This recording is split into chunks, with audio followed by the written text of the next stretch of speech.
But it is clear that our state needs a more vigorous and more comprehensive and more aggressive position if we are going to slow the spread of this epidemic.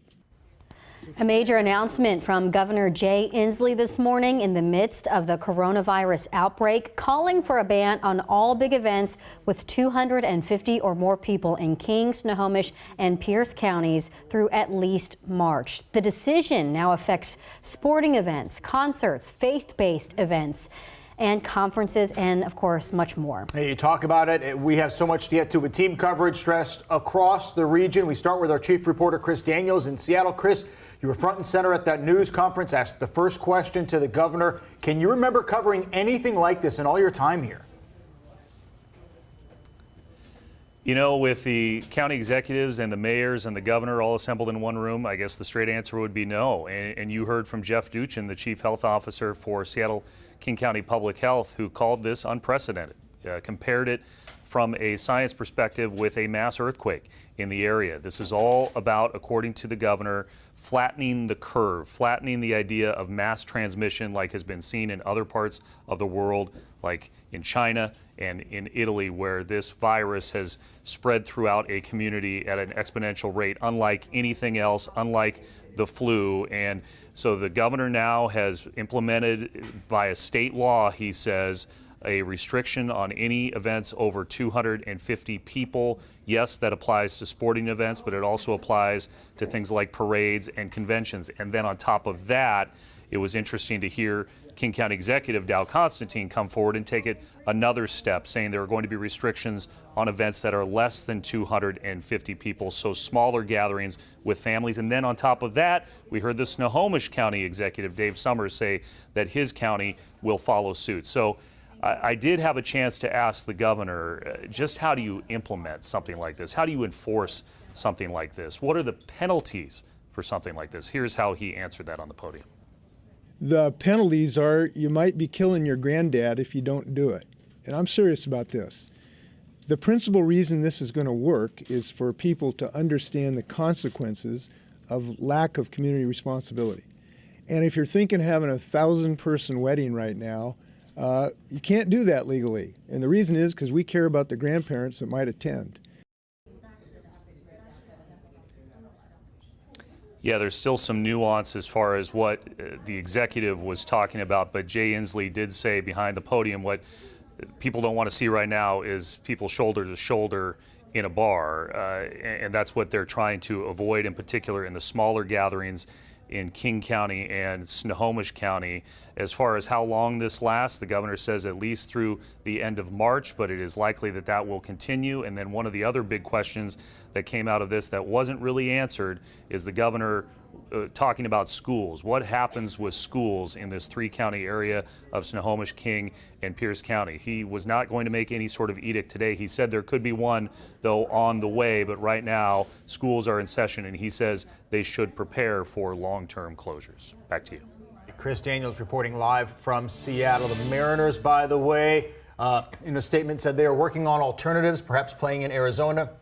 As you get a live link at CenturyLink Field, there is an XFL Dragons game scheduled this weekend. Sounders have a game there in 10 days. Kira Fallon, outside Clink right now. Kira, what are you hearing? Yeah, good morning. So now, or good afternoon, I should say. So now thousands and thousands of fans are going to be impacted by this. Of course, that game here at CenturyLink will still continue, the Seattle Dragons games, but fans will not be able to go inside. So we did see a tweet from the Seattle Dragons organization. They are saying that anyone who has tickets will be refunded, or those who have season tickets can either be refunded or get a credit towards a Seattle Dragons game. But yeah, fans are not going to be allowed inside. So other community events as well, not even just those big events with 250 people and over. We heard some conversation during that press conference that some smaller events will also be kind of evaluated on a case-by-case basis as well per public health guidelines. So this means for the bigger events like sporting events, concerts, parades, all of that is now banned in the 3 counties, that is Pierce, King, and Snohomish counties. Thousands of people were expecting to come to the Clink for the Seattle Dragons game on Sunday. Now they won't be able to do that. And of course, Sounders fans are also going to be impacted in countless other events across the 3 counties. We spoke with a few people on their way into work this morning for their reaction on this ban. It's not something you like, for sure, but it probably makes a little bit of sense in the long run to make sure everybody's okay. It seems like the transmission is close contact, and so it seems like probably limiting that for non-essential is probably a good idea. I'm not sure how I feel about open events, the open air. It feels like more confined things like Comic-Con, things like that maybe, but maybe not like sporting events. So the Seattle Mariners also announcing they will be moving games through the end of March. So this is impacting so many sports organizations, so many people across the 3 counties. And then, of course, even internationally, they have postponed or canceled a lot of big events like this as well. So as you heard from some of those fans that we talked to this morning, some people are pretty upset by this. Others really understand just how serious this outbreak has really become here in Washington State and all across the world.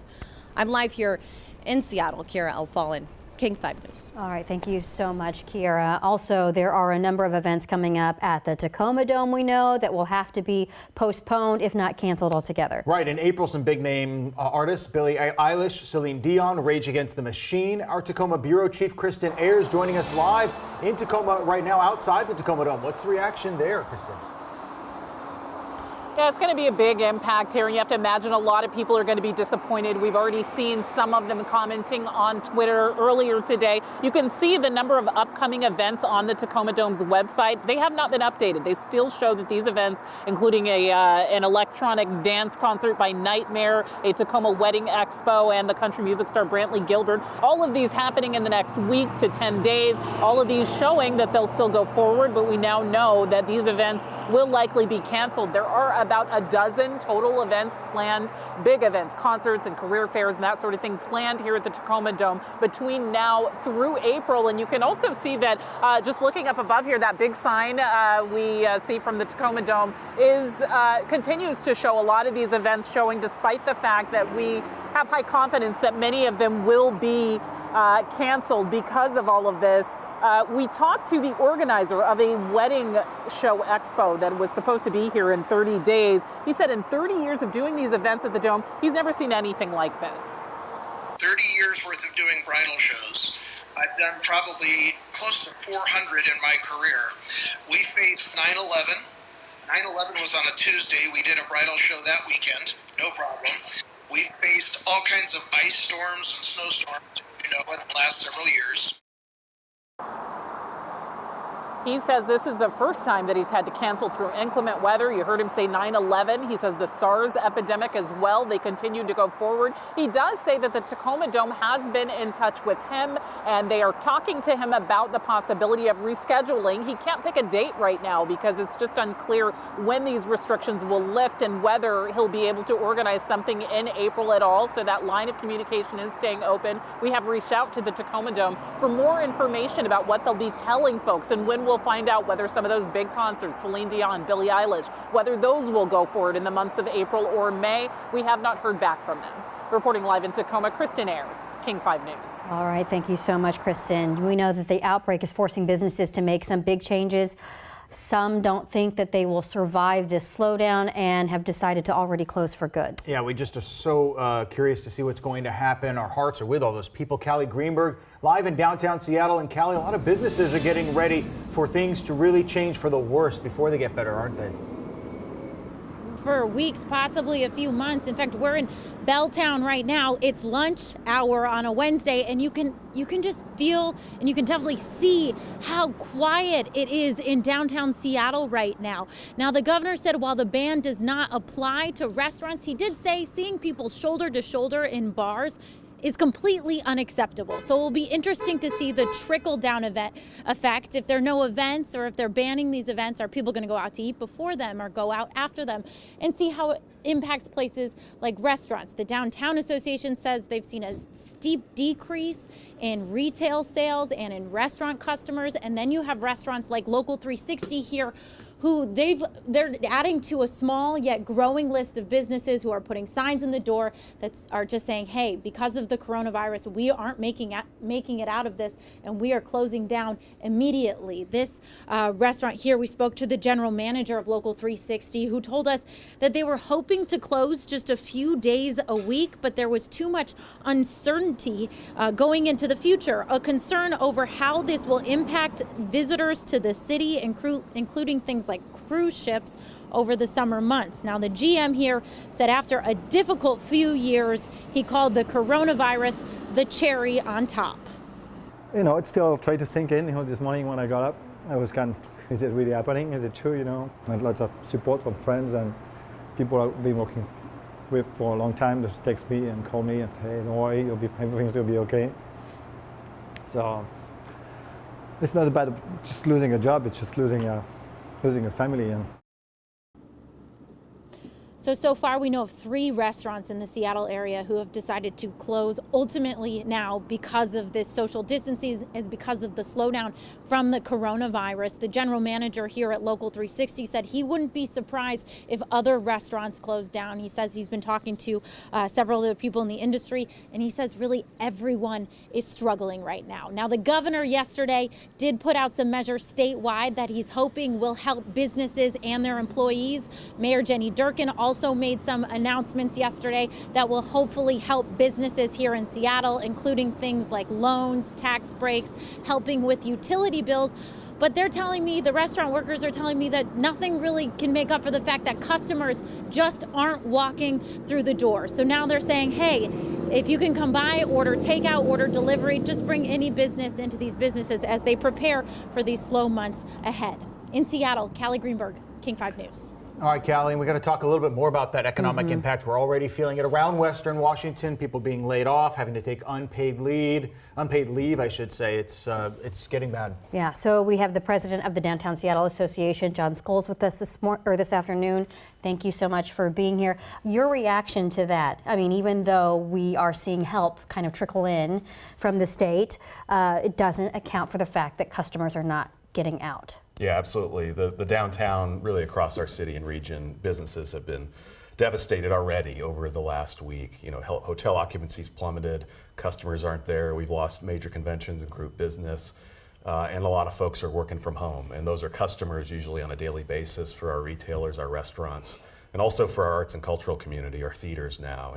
And with the announcement today and the recommendations and really mandates coming from the governor, which I believe are totally appropriate, to cancel large events, those impacts are only going to get more severe. Downtown has taken a punch in the gut here and an uppercut and a left jab, and we're early in the rounds here, and so this is a significant economic impact. And to that end, what do you try to do to, as the governor said, he doesn't want people shoulder to shoulder in bars, which is totally understandable and it seems appropriate. What do you tell the bar owners and the waiters and the waitresses who need to earn a living? We all have to do our part, I think, to stop the spread of this as a community, as individuals, as companies, as organizations. And this is incredibly painful to them. And I feel for our small business community and those workers that don't have jobs today. We've already seen dozens of closures in the downtown, and that translates to hundreds, if not thousands, of workers that have already been laid off. We're also seeing some great companies that are able to step up to support their employees, folks like Starbucks, Amazon making an investment to support small business, the Seattle Foundation. So the private sector is really showing some incredible leadership here to help our community to work with the public sector. But there's no doubt that there are severe economic impacts that have already been felt, more that are coming. We need to be thinking now about how we recover and also how we support those small businesses and workers right now with relief from the local level, the state level, and the federal level. Really quickly, what is your message to people out there, not even business owners, but families who are trying to decide, should I go out to eat? Should I not? Should I go shopping? Should I not? What do you follow the guidelines from our public health officials, because the sooner we all do that, the sooner we'll get back to a sense of normalcy in our community and help our economy and those small businesses. All right, thank you so much for joining us here on what I know is a really tough day for you and all the people that you deal with. Appreciate it. All right, so we do want to give you a look at the latest numbers of coronavirus cases in Washington, and we do have a bit of good news. So far, we have 267 confirmed cases in Washington state. Of those people, 24 have died. The state health department says more than 2,000 people have tested negative for the virus. So that is some good news there. And we have expanded our coverage tonight of our Facts Not Fear live Q&A virtual town hall. It's from 7 to 9 o'clock now on King 5. We will also be on Facebook Live. You can ask your questions. We'll have experts lined up, business, medical, and otherwise.